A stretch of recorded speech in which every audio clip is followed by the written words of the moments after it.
Boker Tov, today's daf is daf Lamed Aleph in Mesechus Sanhedrin, as we learn from Achenu Kol Beis Yisrael and Asun Batzar V'Shivya. Yesterday we discussed Rabbi Yeshua ben Karcha's opinion. Rabbi Yeshua ben Karcha, of course, was the son of Rabbi Akiva. He was called Karcha because he was bald. And Rabbi Yeshua ben Karcha had this memory that we paskin like basically, at least when it comes to Karka, that if one person says he admitted to me on Sunday that he owes him the money, or I saw the transaction on Sunday. The other one says on Monday, but they're both talking about the same thing, then you accept that testimony. Now, at the top of the page, the top line, Nardoi says, on Lamed Aleph, Afilu echad omer mana shachar, v'echad omer mana lavan, mitzdarfim. Yesterday at the end of the daf, we said, Rabbi Yehuda said, listen, when it comes to at least Dine Mominus, some said, Rav Chisda said, even for Dine Nefashos, even when it comes to capital cases, if it's an issue of, I think the murderer was wearing black pants, and the other guy says, I think he was wearing white pants or whatever, those are not material, according to Review, at least when it comes to money matters. However, if he says, listen, he lent him a good silver dollar, a good, let's say a silver dollar that was a silver $100 piece, a good one, a new one, and one says, no, it was an old black one. He says that's contradictory. Those two testimonies are not consistent, and you don't accept that. That's what Rabbi Yehuda had said. Nardoi said, even if one witness said it was a good $100 bill or a good $100 coin, and one said it was a bad one, their edus is still consistent because they're both talking about $100. Obviously, you could only hold him responsible to pay the cheaper one, right? Because you don't know if it's a good one or bad, but at least it was a $100 bill or $100 coin. So that's what Nadar says. Says the Gemara, come on, is that like Rabbi Shimon Karcha, who say that if the two witnesses are not really contradictory, one said one day, one said the other day, and that's the same thing as saying if one reported a good $100 bill and one said an old one. Come on, Rabbi Shimon Karcha. That doesnn't sound like Rabbi Shimon Karcha. Really, why?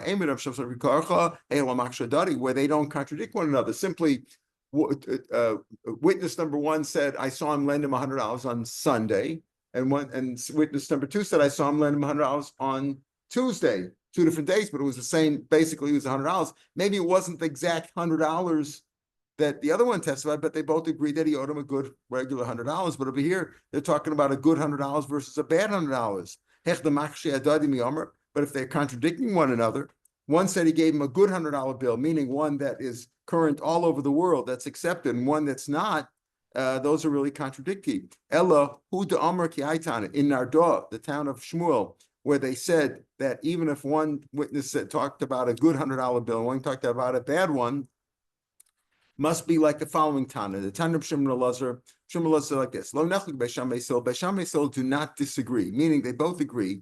Al shtei kitei edim, 2 sets of edim. You have one set of edim, A, 2 people, and B, 2 people. Achas omeres Masayim.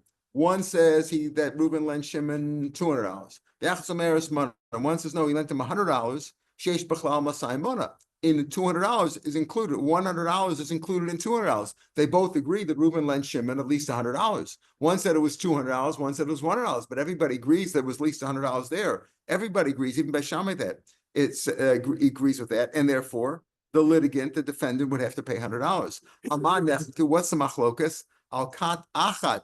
If you have only one set of edim, 2 people, witness number 1, witness number 2, and one said. Witness number 1 said it was $100. Witness number 2 said it was $200. No, they're contradictory witnesses. Did he lend him $100? Because you can't accept either one.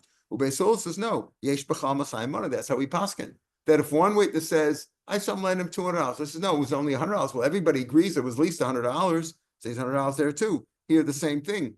With if one witness, what Nardoa said is a similar thing. I saw him lend him a good $100 bill, one that would be accepted all over, and one said, no, I saw him give him a bad $100 bill. Maybe a bad $100 bill is only worth $75, at the bank. They'll only give you $75. You ever take an old bill that's been canceled already to the bank? They tell you to go to the Treasury Department, Misrad Otzar, and if it's really old, they won't even give you, as opposed to the American in America, there's actually 3 different kinds of $100 bills today, right? There's the old one, there's a new one, relatively new one, and then there's an old one, and there's an even old one. They're all accepted. Of course, 95% of the $100 bills that are in circulation are not in the United States. They're outside. That's how the drugs and that's how the world works on $100 bills. They used to be annals until we found them. Yeah.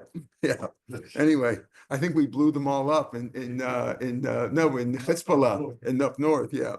Anyway, so that's on our paskins that basically they both agree on $100 bills. So you give them the cheaper one. That's the litigant has to pay the cheaper one. The defendant has to pay the cheaper one. Now another story. Once Someone is at $100. Someone is losing $100. could be.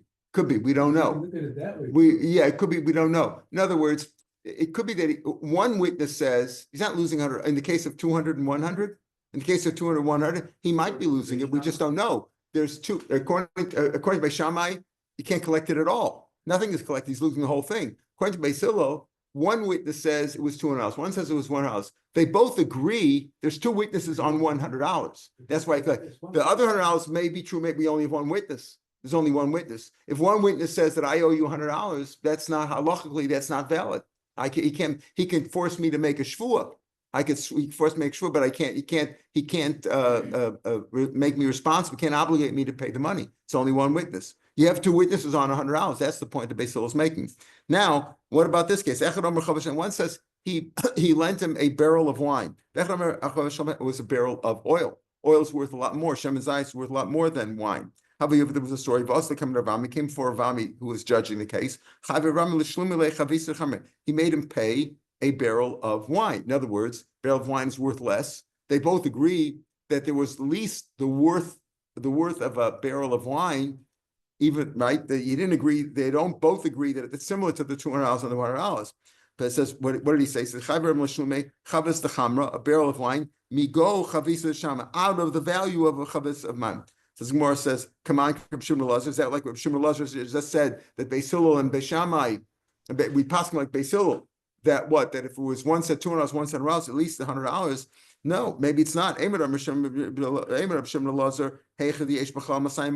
You could argue and you could say, listen, I thought one says $200, one says $100. They both agree he lent him at least $100, right? Was there a second $100 bill there or not? I'm not sure, but there was at least $100 there. But Kihai Gavna Miyamar. But did he say this in the case of a barrel of wine versus a barrel of oil? It's 2 different things, right? There's no oil. The oil doesn't have in it a barrel of wine. Those are 2 different things. So how do you say that? Why would Beis Hillel be more of that? Says, you're right. The dummy. We're talking about the value. One said he lent him the value. In other words, he lent him money to the tune of the value of a barrel of oil. The other one said, no, the money that I saw he lent him was to buy a barrel of wine. So we're talking about money here. So it's really $200 and the same thing. And we said yesterday, and at the end of the daf, not only talking about Rabbi Shiur ben Karcha about 2 different days, but Rabbi Yehuda said if it's something that's immaterial, for example, was the murderer, or when he lent him the money, was he wearing a black suit or a beige suit? It's immaterial. So similarly, he says like this: the loan took place on the upper balcony. I saw it take place on the what do they call that? The penthouse. I saw him take place on the penthouse. No, it was on the lower level. The loan took place. Because of the seer for he combined their testimony. In other words, there were 2 witnesses. That's consistent because sometimes you don't remember where it took place exactly where it took place in something like that. Now, in a murder case, that's called like a b'dika. It's not to start producing one because he said that's really not so material. And Rashi says,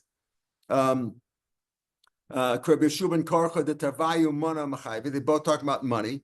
They have got a mixture of bedikos, even though the bedikos exactly what was at the upper story, the lower story, right? In other words, we're going to talk about in the next week. We're going to talk about the bedikos and the chakiros, the inquiries and the investigations, and the examinations. So the bedikos are the things like that aren't so important. where was it? Was it in this room or that room? Was it here? Was it there? Was he wearing white gloves or yellow gloves or whatever? Those are questions like that. If it's like, what city did it take place? What day it took place? What time it took place?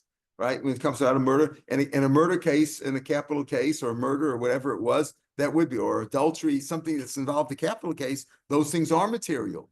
And it's something that he could be found to be a conspiring witness, an eighth omen.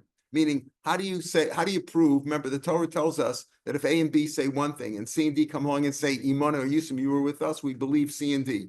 Even though logic could say, why should you believe them any more than them? But if they came after and said, you were with us, but how do you prove you were with, how do they say you were with us? You have to be able to say, you were with us at that time, at that place, exactly at that time, on that day, on that time, etc. And if it's not something, Adam Zom can only be made some based on that words of you were with us at that time and that place, and when you claim this happened. So again, here we're talking about an upper story and a lower story. Apparently, that's not one of the things that you'd be an Zomim on, because he could say, I made a mistake on which floor. Did it take us on the 5th floor or was the 6th floor? On that, you can make a mistake, and it's not so crucial and wouldn't upset the testimony. So the Mishnah said, if there was a split decision, we're talking here basically about money matters. It was a split decision, or it could be even on a capital case. If there was a split decision, the minority opinion should not exit the court and say, I really agreed with you, but what can I do? They overruled me. The majority go with the majority. Shouldn't be a talebearer. Tan Rabbanan, Minalik Shi'et say when he leaves the court, Lo Yomer, he shouldn't say, Hareini Mizakav, I would have acquitted you. Not my fault, but my colleagues, they found you guilty. What can I? They don't publish or make known who. Okay, so that was the machlokus we had before.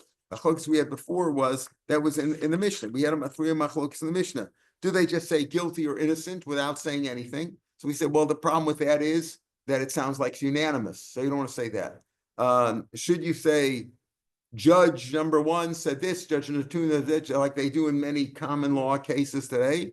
Well, that's sort of talebearing. It's like Lashon Hara. Oh, then the guy's going to be upset. He's going to wait outside with a gun. You were against me. Boom. You don't want that either. So what should you say? You should say it was a split decision, and this is what we solved. In other words, like he says, from our discussion, this person was found innocent, or this person was found guilty. That's what the Mishnah said you should do. Because this way you're not tale-bearing. On the other hand, you're making it clear that it wasn't a unanimous decision. Okay. So now he says, I would have found you, I would have acquitted you or found you innocent, or if it was a money matter, I would have found in your favor. But my colleagues opposed me, and they're a majority. They were majority against me. Talmud Lomer, how do you shouldn't be that? You shouldn't be that talebearer. Talmud Lomer, lo seilech rachel b'amecha. Do not be a talebearer. But Omer, the pasuk says, holich rachel megalasot. You're a talebearer is a person who reveals secrets that he shouldn't. Many times a person says, I'll tell you something, but it's just between me, you, and the lamppost. Don't tell anybody. Well, of course, that's a recipe. That's a recipe for telling everybody. I remember that. I remember, he's not here anymore. He's not alive. I remember when I bought a house once, my second house in Queens. So came over to me, an older man, he says, this is between me, you, and the lamppost. I knew he was going to tell everybody, what did you pay? What did you pay? Me, you, and the lamppost, right? So don't talk, even when people don't say, don't tell them. You shouldn't tell things to other people. Just be in the habit of keeping your mouth shut. Hahu Talmida. There was an incident happened at a Beis Medrash, as we'll see, 22 years prior. And this student went out, the Nafik Alakol, a rumor went out, the Goli Milsa, that he revealed something. He revealed something that had taken place. Apparently, it was in secret. There was some issue there. It doesn't tell us exactly what it was, but it was a matter that was held in secret, and it had taken place 22 years prior. And this student went out and publicized it. Afki Rav Ame kicked him out of the Beis Medrash. Amar Dein Goli Razia. This person reveals secrets. Don't be a talebearer. Don't reveal secrets. Kolzman. And they didn't reveal the secret here. They didn't reveal the secret here. Exactly. Didn't say what it was. Exactly right. Exactly right. Yeah. As soon as there's what's the saying about if two people know it already, it's too late. If you know something, that's it. Calls mancha maybe raya sosa. Now, we have a rule that this is not exactly an appeal court. We don't have a regular system of appeals, but there are ways that the judgment can be reversed. What does it mean by that? Talking here, let's say, about a money matter, and we'll see that this is basically about money matters, because when it comes to, we're going to talk next week about capital cases, even if the man is on his way to the hangman's noose, he's on his way to the gallows, and somebody finds some reason to reverse the decision, you can do that. Here, Kozman maybe right, so a man, even if he can reverse the verdict as long as he can bring proof. As long as if a man is held responsible or has to pay something, and if he can bring proof, even after the verdict has been rendered, if he can bring proof, you can redo that. Amulo, let's say Amulo, the gear says Amrulo. Let's say the court told him, we'll give you 30 days. 30 days to bring proof. It can't go on forever. You can't extend the case forever like they do today, where people are on death row for many, many years or whatever, or they extend, these cases, what's the line that the lawyers use? Delay, right? Not even deny, just delay it. Just keep me, a judge, may I have a continuance, right? So let's say they told him, you got 30 days. Bring any proof that you want. You got 30 days to bring any proof. So they told him he had 30 days. But if he found proof or witnesses within 30 days, I told you many times, Rav Usher says no case that ever came before his bezdin in the last 20 or 30 years has ever been proven by two witnesses. Because usually you sign a contract or whatever the deal is, you have two witnesses there and you're going to bring them over. It doesn't happen. So you have to have some sort of a proof. He says, let's say he found proof within 30 days. So, sir, then he can reverse the decision. Says the Tanakama, if they gave him 30 days and he couldn't bring in proof within 30 days, that's it. That's it. You can't reverse it. That's the Tanakama. Now I tell you, this is important to recognize. This is the Tanakama in this case. What do you want from this guy? They gave him 30 days. It took him 45 days to bring proof. Why do you say if he didn't bring proof within 30 days that the Bezdin said, that's it, it's too late. Can't reverse that. In other words, we say Kozman may be right, you can bring it, but if they told me you got 30 days, that's the limit of 30 days. Shmuel says, what happens if he can only bring proof after 40 or 50 days? It's not fair. Okay, so therefore, in this case, we'll see, this is what's called Raya Rishona. The first case in this Mishnah, this is the first case in the Mishnah where they gave him 30 days and he couldn't prove it. So the Tanakhama says, that's it, too late. After 30 days has passed, too late. We don't accept any more proof, any more witnesses. Shmuel says, no, what do you want from him? It's not his fault. He took him longer than that. And we pass on Shmuel in this case. However, next case, we're at the first of the white lines of the Gemara. Amrulo, again, it should be Amrulo. They told him, Adam, let's say they said, bring Adam, but Amr ainly. Let's say he says, bring witnesses. Says, I don't have any. Ainly Adam. Habe Raya, bring proof. Amr ainly Raya. I have no proof. Then afterwards he brought proof. The Tanakama says, then he can't. Why? Because once he said, I don't have any proof, that's it. He says, I don't have any proof. Now, if he brought proof, we suspect that it's forged, right? In the first case where they told him, you got 30 days, and it took him longer than 30 days, Reb Shmuel, that we pass him Shmuel, who says, yeah, it's not his fault. You gave him 30 days, but it took him longer. But if he said, I don't have any proof, I don't have any Adam, and then he produced Adam, so the Tanakama says, that's it. We don't accept it at all. We suspect that they are forged or false witnesses. Shmuel still disagree there. This is a Raya Acharona. I'll talk about Raya Acharona as the second case of Raya. The first case of Raya, bring proof, and it took him longer than 30 days. There we paskin like Reb Shmuel because he says it took me longer than 30 days. I knew I had, but I couldn't find them. Couldn't find the proof. Couldn't find the papers. I got a lot of papers that I filed right. Couldn't find him. In the second case, he said, I don't have any proof. I don't have any Adam. And then he produced them. Then the Tanakhama says, we don't believe him. And even though Shmuel except Shmuel, what about this guy? He didn't know. It's not his fault. He didn't know he had Adam. He didn't know that he had proof, and he had proof. That's what Shmuel says. But the Tanakhama, we don't accept it. And then we pass in here like the Tanakhama. Let what? That if he says, I don't have any proof, I don't have any, and then he produces them, we suspect that they are false witnesses or forged proof. Okay, so that's the second one. So in the first case, we pass like Mishum Mulio. And the second one, we don't pass Mishum Mulio. We'll see this in the Gemara. Let's say Rosh Hashanah then here, even Mishum Mulio agrees with the thing. Let's say that the court is leaning to finding him guilty or obligating him to pay, right? That they're going to find him pay. He sees where it's going. But he says, okay, I got these two guys here. Hey, you in the back, you're my witnesses. Admit these two guys, let them testify on my behalf. Or he pulled out some proof from under his belt. First he had, right? He said he didn't say when they asked him to bring proof, and he didn't say anything. Now all of a sudden he sees they're about to find him guilty, and all of a sudden he shows up with the proof. That's really suspicious. There, everybody agrees that's meaningless. Because obviously he only even Rav Shmuel's mother says Rashi, in other words, if they told him bring proof and he says, I don't have any proof. And he doesn't have any proof, and then he produces proof, even the Chacham say that doesn't mean anything because he's a lie, because we suspect that they're liars, cheaters, the proof is forged. Rav Shmuel says, no, it's not, he didn't have it before. But if he really had it, he had the proof in his pocket. Or he had the Adam sitting in the back of the court, those two clowns at the back of the court. He says, please admit these witnesses. You had them before. Why didn't you say you had them if they were truthful? This means you have to judge everyone subjectively. That's right. It's not an objective thing. Yeah. You take a look at the guy and looks to you like he's a crook. No, we're not looking at it that. We're not saying that. We're saying that when he said, I don't have any proof.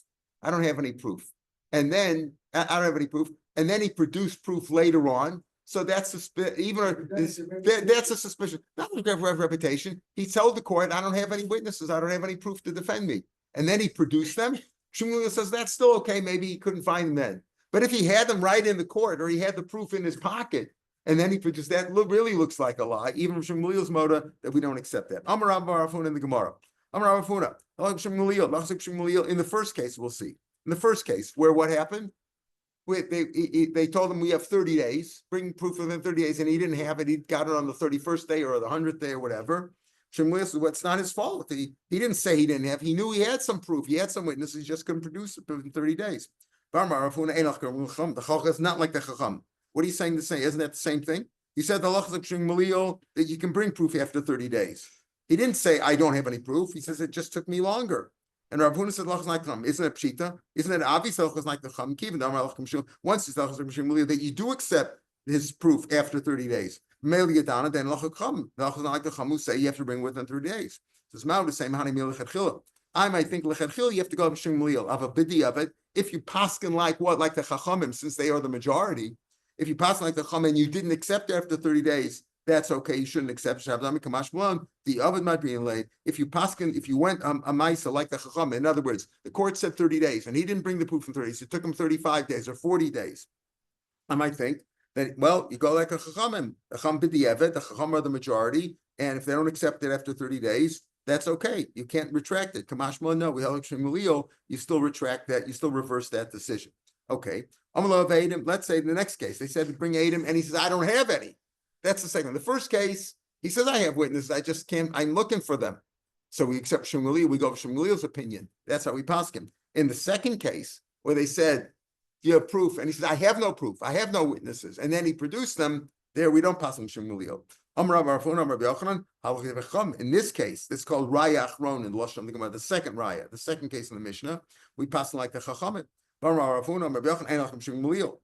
if you pass like the Chamim, obviously you don't pass like Shmuel. Like Rashi points out, you don't say even B'di Evet, you don't pass Shmuel. It's obvious. If you pass like the Chachamim, the majority, of course, if you went like Shmuel, you would reverse that. There's no chiddush in that pshita. It's keeping them. If you say like the Chachamim, we know like Shmuel in the second case. Hakamash teaches. Here's the point. The point is this: the halach is not like Shmuel in this case only. In this case only of Raya Achrona, in the case where he said, I don't have witnesses, then he produced them. But in every other case where Shmuel is in a Mishnah, as we'll see on a Brisa, we pass him Shmuel. Lapuke to exclude Mehadar Rav Chana Amar Yochanan, to exclude from this case. In other words, this is Rabbi Rav Huna Amar Yochanan, right? But there's another case of Rabba Amar Yochanan, a famous line, Rabba Bar Chana Amar Yochanan. In other words, we're talking about who? Rabba Bar Rav Huna Amar Yochanan. And this is Rabba Bar Rav Chana Amar Yochanan, to exclude from that case. It's very similar names. Rabba Bar Chana and Rabba Bar Rav Huna, and both of them said in the name of Rabbi Yochanan, Rav Huna. And what was the thing that Rabbi Bar Chana said in Rabbi Yochanan? Some say it excludes the brisa, not Dafka in the Mishnah. We had that before. If Rabbi Shimon Leo's opinion is found in a Mishnah, halacha is always like him, except for 3 cases in Shas. Chutz me Orev Sidon Rachman. Orev and Sidon, Rashi says Orev is in Baba Basra and Sidon is in Gittin. Both of them refer to cases of Gittin. That those are the 2 cases only. Those 2 cases we don't pass like Shimon Gamliel. And this case, Raya Achrona, this case. In other words, Rabbi Bar Chana said in Rabbi Yochanan, we always pass like Shimon Gamliel in the Mishnah, except for 3 cases, including this case of Raya Achrona, where he says, I don't have witnesses, and then he brought them. Okay, but Rabbi Bar Rav Huna Rabbi Yochanan said, no, only in this case don't we pass like. Only in this case, don't we pass like Rav Shimon Gamliel? But in the other 2 cases, in Orev and Sidon, we do pass like Rav Shimon Gamliel. That's what he meant to say here. In other words, once you say the halach is like the Chacham, isn't it obvious the halach is like the halach is not like Rav Shimon Gamliel? Yes, it is obvious. But the reason he says ain't like Rav Shimon Gamliel is to tell me only in this case in Shas is the only case that we don't pass in all of Shas. In all of Shas, probably this is the only case, according to Rabbi Bar Rav Huna. It said in Rabbi Yochanan, this is the only case in Shas that we don't pass on Shmuel. Every other case we pass like Shmuel. Hahu Yanuka. We are 7 lines from the bottom of the page in the Gemara. Hahu Yanuka Tefula Dinah. There was a young boy, not bar mitzvah yet, who was taken to court in front of Rav Nachman. Amalei Islach Hasari. Do you have any witnesses to defend you? Amalei Lo. I don't have any Lo. Islach Harai. Do you have any proof? Amalei Lo. Chayver Rav Nachman. Rav Nachman made him responsible to pay, even though he wasn't. He was a minor. Have a kabachi, a kid was crying. Va'azul, he was crying. He went away crying. Shamu hanachinshi. Some people heard him crying. Amrulei, Ananya. He made a ruckus by crying. And people say, what's he crying about? He's crying because he has no proof. They said, where Ananya did Milo? We know, even though you're dead, even though your father died, we know his business and we can prove it. We are witnesses to what took place and we can defend you. Rav Nachman said, in this case, the kid couldn't have known. The kid didn't know his father's business. He was a cotton. His father died. He couldn't have known. A young child couldn't have known about his father's business. So when the young child was questioned in court and he said, I don't have any witnesses, I don't have any proof. And then later on, people showed up. He couldn't have known about that. And therefore, in that case, even according to Rabbanan, the decision could be reversed. A different case. There was a woman who was like a neutral middleman. She was like she had a star that showed that Shimon owed money to Reuven. She wasn't Reuven or Shimon. She was somebody that was entrusted with this document. And it says there that Shimon owes Reuven $100. Omerlei, she says, Yadana started the pay. I know it's been paid off already. I was held as I was given like the authority of a lawyer, a neutral person, a neutral party, to hold on to it, like put it in my custody, like a trustee. And I know that it's paid off. I know it's been paid off. Rav Nachman believed her. Amalei Rav Nachman, come on, Rebbe, are you going like Rebbe Shita as a machlokas? If you just give a star to somebody, give a star. The star says that that this guy owes me money, and I give the star to you without any accompanying document, no cover letter, nothing else like that. Give it to you. You own it because I've given you the star. Like you could sell paper. It's like a bearer bond. Whoever's holding it, give it. Is that what you're saying? And therefore, this woman who's holding the document, it's like hers. So if she says it's been paid off, you can't collect with it. She herself is admitting. Amalei. So that's what Rava asked Rav Nachman. Amalei said no. Shani Ochadi boy koser. She wanted to. She could have burnt it. She could have destroyed the document. That's why we believe her. She says, I'm holding the document, but I know it's been paid off. Why do you believe her? Because she could have just thrown out the document. She could have destroyed it. So that's how we have the gear so that Rav Nachman paskin that way, that Rav Nachman believed her. Some say no, Rav Nachman. The story was the reverse. Rav Nachman did not believe her. Amalei Rav Nachman, boy calls. So why don't you believe her? If she could have destroyed it, she could have burnt it. The answer is keeping this chasik bebeidina, he boycotts Solomon. Since this document was already ratified in a court, and it's been ratified, it had a stamp on it, it was ratified in court, and we have it in front of us. You don't use that argument, it could have been burnt. The fact is, we have the document in front of us. That's what Rav Nachman said. Rav Nachman, Rav says, what do you mean? Simpson Sheish Adam. Let's say a simpson is a receipt. You have a receipt that this has been paid off, and there's Adam signed on it. You can confirm it. You bring the signatures, bring the witnesses and the signatories, bring them, and they can say, yes, those are our signatures, or have somebody else who recognizes their signatures. And the receipt's valid. Anal of Adam. Let's say there's no Adam, but anal of Adam, but v'yotze mitacha shlish. But what's happened is it's in the hands of a third party who was entrusted with it. All right, there's no Adam, but it's a receipt. It says it's been paid off. Oh, sheyotze acher chitam sharas. Or the shtar itself, the IOU itself showed something. And who holds the IOU? The malva, the creditor. And underneath the signatures, there's a receipt there that it's been signed off. Now, the creditor would not have allowed somebody to write on his IOU that it's been paid off, even though there's no signatures on the receipt, but there's signatures on the IOU. There's a receipt below on the IOU below the signatures. Obviously, it's been paid off. Otherwise, he wouldn't have allowed them to write it on there. That's kosher. Alma shlish mehemen says over there, or if it's in the hands of a third party, even if there's no item on it, the third party is believing. This woman is like a third party. So how could Rav Nachman say, since it's been ratified in court, we can't accept her argument that it's been paid off, because if she wanted to, she could have burnt it. Tifta Rav Nachman, tifta. Some have to give it tifta. Marshal takes it out. But Kasher Rav Nachman is upgeschlafen, and we seem to paskin like Rav Nachman in the first girsa. Rav Nachman believed her because if she wanted to, she could have. It was in the hands of a third party, and the third party, like a lawyer or a trustee, whatever. Why was it given to a third party? Because they trusted him, and if the third party says it's been paid off, we believe that person. Kasher Rav Dimi. Now, listen to this case. Rav Dimi, when Dimi came from Eretz Yisrael, he said the name of Rav Yochanan. Rav Yochanan, we have many times, was the Mardas from Eretz Yisrael. And what did he say? La'olam may be Rayev Asoser, going back to our case in the Mishnah, where they tell them, do you have any proof?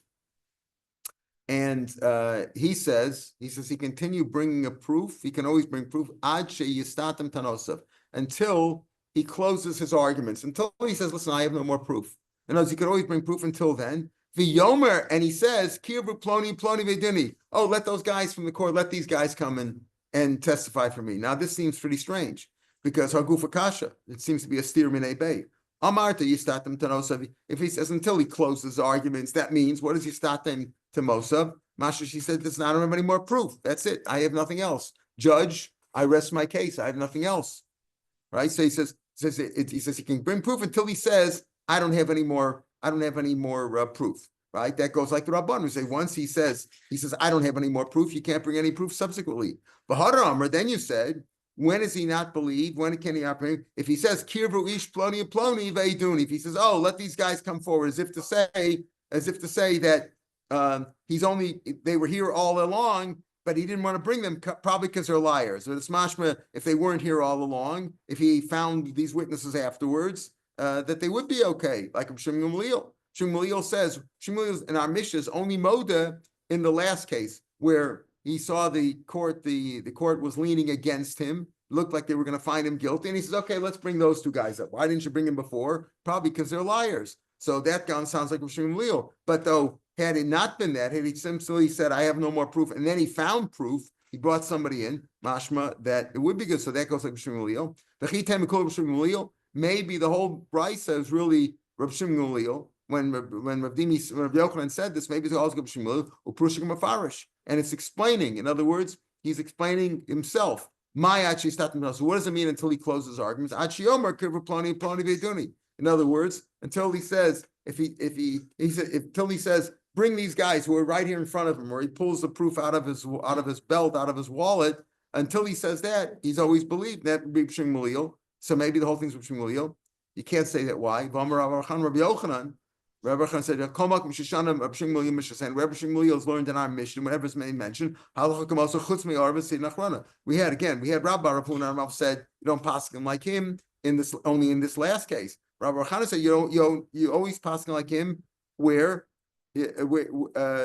all cases except for Arv in this case too. So we don't pass him like him. So how could you say that's the halacha? Rabbi Yochanan said the halacha is what? Like that he can continue bring proof until he closes arguments, or he says now, okay, let these guys come forth, meaning he's obviously lying because he saw it going against him, and these witnesses were here all along. So the first part says until he says I have no more proof, mashma that he can't bring proof anymore afterwards. The second mashma, no, only if he says, okay, let these guys who are sitting right here, let them testify. But you had them all along. Why didn't you spring it? Sounds like they're liars. That's and you can't say because we don't pass like in this case. How could Rabbi say you can always bring proof like we don't pass in this case. Ella, yes, Rav Shmuel Bar Yehuda. Rav Shmuel Bar Yehuda, he brought a better version, let's say, of what Yochanan said. Lola may be right, Soser, Achi Statim Pnanosov. He can continue until he says, I have no more proof. The Yomilon, they say, Havi Adam, Ba'omer Ainli Adam, Havi Raya, Ba'omer Ainli Raya. In other words, once he says, I have no more proof, that's it. We pass like the Chachamim, can't remember. Avabo Adam Dina Sayam. Let's say Adam showed up from overseas. Oh, I said, this guy shall Aviv Mufkedes Biarach. Or let's say a third party held a satchel containing all his father's documents, which proved his case. Maybe in other words, again, when a man says, I have no proof, I have no Adam, that's it. He's done. He can't bring proof afterwards because that looks suspicious. We pass like the Chachamim in Rayach in that last case. However, if let's say Adam showed up, like in the case of the kid had no proof, and then he started crying, and people just showed up. In a case like that, you would accept it, and you could reverse the decision. You can make it look face. Yeah. Look, there's always ways to cheat. Yeah, but you have the B'dikos in Hakira. Right. Yeah, there's always way to cheat. Yeah, you're saying you could pay off somebody. You could have that. Al Capone did that too, but eventually they got him on tax evasion, right? Okay. This is Dinin Mumminus, or Here we're talking about Dinin Mumminus, basically. Yeah. Now it comes to Dinin Fashas, we're even more makel, as we'll see. That even if the guy's going out to the gallows, you can, right, we'll talk about that. This is basically the must. Kiasar of Dim came to Israel, Amar, Kim from Israel.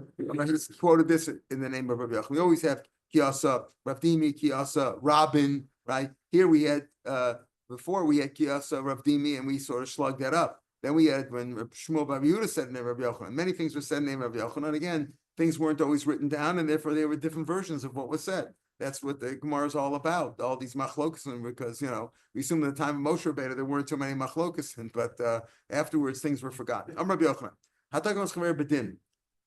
Two guys are fighting. There's a big contention over here in court. And let's say the Malva pulls the Lova and says, listen, you owe me money.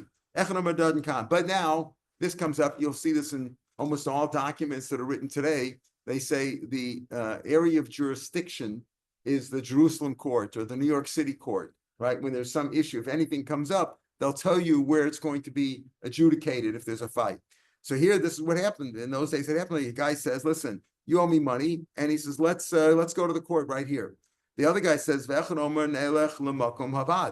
Lova, let's say the Lova says, no, I don't want to be judged here in this little town with these rabbis or these judges who are not so good. Let's go to the big court, Rashi says, where there's a lot of Talmidei Chachamim. There's a big place of Talmidei Chacham. Rashi says the base vad is called L'makom vad Talmidei Chacham Harbe She'ezer Bosh Mehem. He'll be embarrassed. In other words, there you can't fool around. In a small court, you might be able to pull the wool over the judge's eyes. Let's go to the big court there.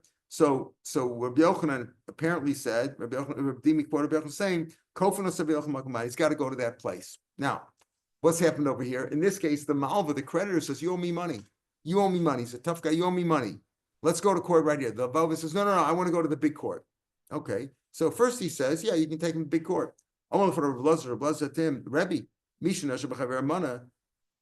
This guy owes is owed $100. So now I want to collect my $100. Yotzi mana. I gotta spend another $100 to go to that court, to go to a faraway court to collect my money. It's not fair. I lent him money. I have to schlep now to another court. Do you say the Lova wants to go to a big court where there's a lot of Talmidei Chacham there? I have to spend money to go collect my money.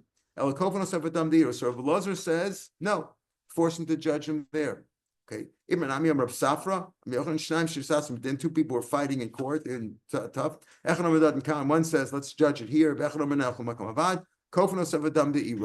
You judge him in his town. It's not fair to make the Malva spend money to collect his money. I got to spend money. That's a big problem. I got to get hire lawyers, go to court to collect my money. Not fair.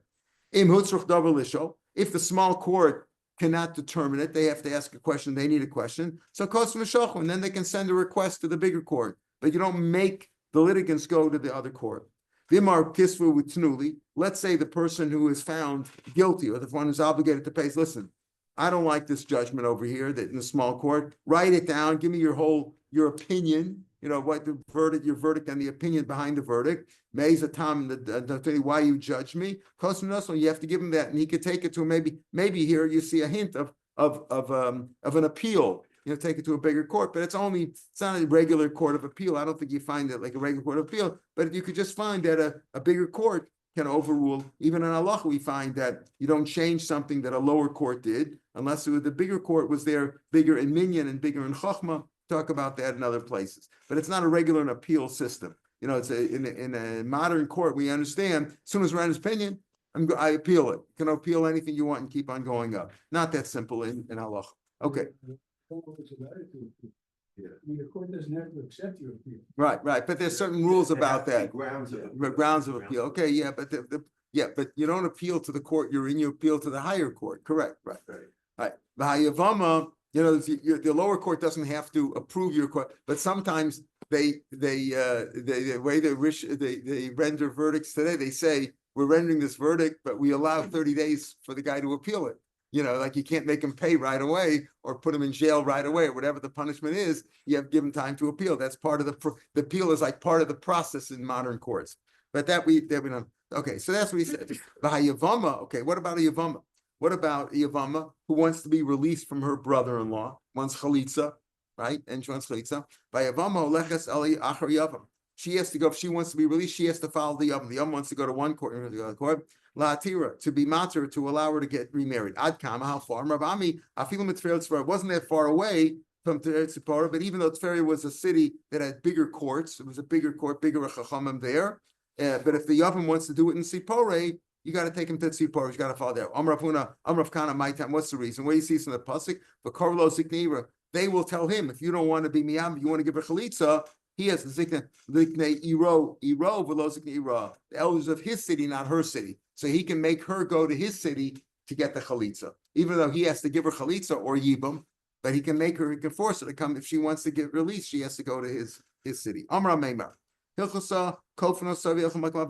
Wait a minute. So a Meimar says now, you can force him to go to the big city. Before we said what? It's not fair to make the Malva pay traveling expenses to go to the city to collect his money. Therefore, he could demand it in the small city. Here you say, you can bid city. Rav Lazar said above, you force him to judge in that case. You don't make the creditor go schlep it. Says Hani, pardon? You have an alternative.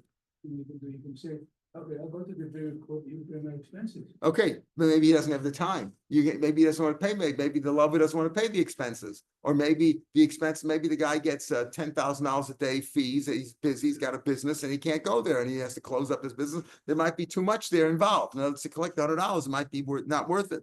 So it's like this. Rav Lazar said, yeah, you force him to judge in the small city. You don't want to make him pay the traveling expenses and everything else and lost time from work and all the other stuff. You don't make the malva pay there. Where the lova tells the malva, let's go to the big city. The malva says, no, I want to collect my money. I'm not going to schlep there. Malva, let's say the malva wants to go to the big city. The malva wants to go to the big city. And the lova says, I don't want to schlep there. Too bad. Ever lova lish malva, as the pasuk says in Mishlei, you're a servant. You borrowed the money. Either pay me or I'm going to take you to the big court. Shokle lemarukva. Now they sent to Marukva was the Av Bezin. Rashi says it was Av Bezin in Chutzlash in Bavel, and they sent him the following thing. Marukva, listen to this. This is how they called him with great respect. Lidizivle, the one who has the luster kabar Bisya, like the son of Bisya, Batya.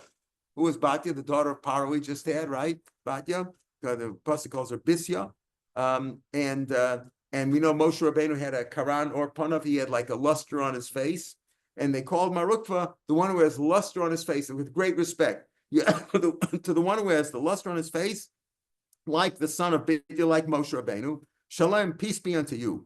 And he tells him a story. They sent him this message from Eretz Yisrael. They sent him to Bavel, where he was the Abbezin. Ukvan Habavli, not Mar Ukva. They're telling a story. Ukvan Habavli here in Bavel,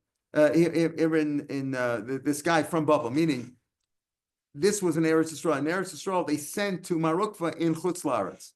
Ukvan Abavli, when you're called Ukvan Abavli, meaning he was probably in Israel, but he was called Abavli, right? We're all called Americans or South Africans or whatever, because we come from there, right? Called Russians because they come from there, right? When somebody's name is London. no, their name is it's a common name. I can't think of the name. They're from Poland, right? They're from Poland. So in Hungary, they're called, Polish, they're called Polish, they're from Poland. That's the same, the idea here, So you're always called from the place you were, but you're now in a different place. So in Eretz Yisrael, they called him Uklan Abavli. Couple of Kamani, he complained in front of us. What did he complain about? He complained, he says, Yirmiyah Achi, Yirmiyah, some other brother of his, some other person, Hever Elias Aderech. He ruined things for me. He made things bad for me. What do we mean by that? So Rashi has two interesting things. One thing is that he says he castrated him. One thing is that he had a dispute, a money matter, or some financial dispute, but he made things bad for me. Imlok, speak to him. Speak to this Yirmiyah. In other words, Ukvin complained about this guy Yirmiyah. Speak to him. Hisiu v'yira panenu, and induce him to show up, to come back to our court, Bitferia. Make him come to Tferia in our court. In other words, so what happened here? They sent a message to Mar Ukva, and they called Mar Ukva the one who had the shiny face, the shiny countenance, like Moshe Rabbeinu. They said, listen, that we have a complaint here that this guy Yirmiyah had messed up Ukvan in some manner, either physically or financially. So speak to him first, and then send him to us, to our court in Feria. So the Gemara says, I understand the story. Hagufa Kasha seems to be contradicting. Amar, you said, Imlo, speak to him. Alma Dainu, judge him there, judge him where you are. He says, Imlo, speak to him, judge him. You should judge him. And then he says, he see you v'yira panenu, and then induce him to show up in front of us, show him to come to court, but Feria, force him to come to our court in Feria. So what does that mean? What did he tell him? Did he tell him, first he says, you should judge him. And then he says, come to our court in Feria. Alma Shadru, meaning send him from Babel, bring him to our court in Eretz Yisrael. Shadru Hacha, send him here. Elochi, this is what he told them. Imrulo, meaning Danuratan, you should judge him. Maybe he says you should judge him. Each side, if he listens to you, fine. Each side says if he listens to you, if he adheres to your verdict, fine. Elo, if not, he see you over your panana Betferia. Then send him to us in Feria. Rav Ashi says, Dine Knasus Have. No, it was a case of a fine. And fines cannot be judged in Bavel, because in Bavel they weren't smuchim. They didn't have smicha. Like nobody really has smicha today. All these people call rabbis, nobody has smicha, because smicha is only if you had musmach in a direct line from Moshe Rabbeinu, and it hasn't, and it's been broken. So Rashi says, didn't knasabu, they couldn't judge kasas. So why they send him? You should judge him. Lachlo covet the Marek, to give him covet. He was the Abbesin. You should judge him, but he couldn't really judge him there because it was a case of a fine, and fines cannot be judged only by rabbis who are musmachin. And in Babel they didn't musmachin, so he said, send him to us. Why was Marukva, the Av Bezin, why was he called with such great respect? So Rashi says over here that he was a great man, right? Because he had a shiny countenance, and it was called that, because like Moshe, Bas Paro we had a shiny countenance on him. So here too, right? Lashnacher Kvarbisi Kamoshe Shu Ben Bias, Shu Ben Bias Lasib B'chol Besi Nemanu. In that sense, and why did he have this shiny face? Hashem Sheyachach.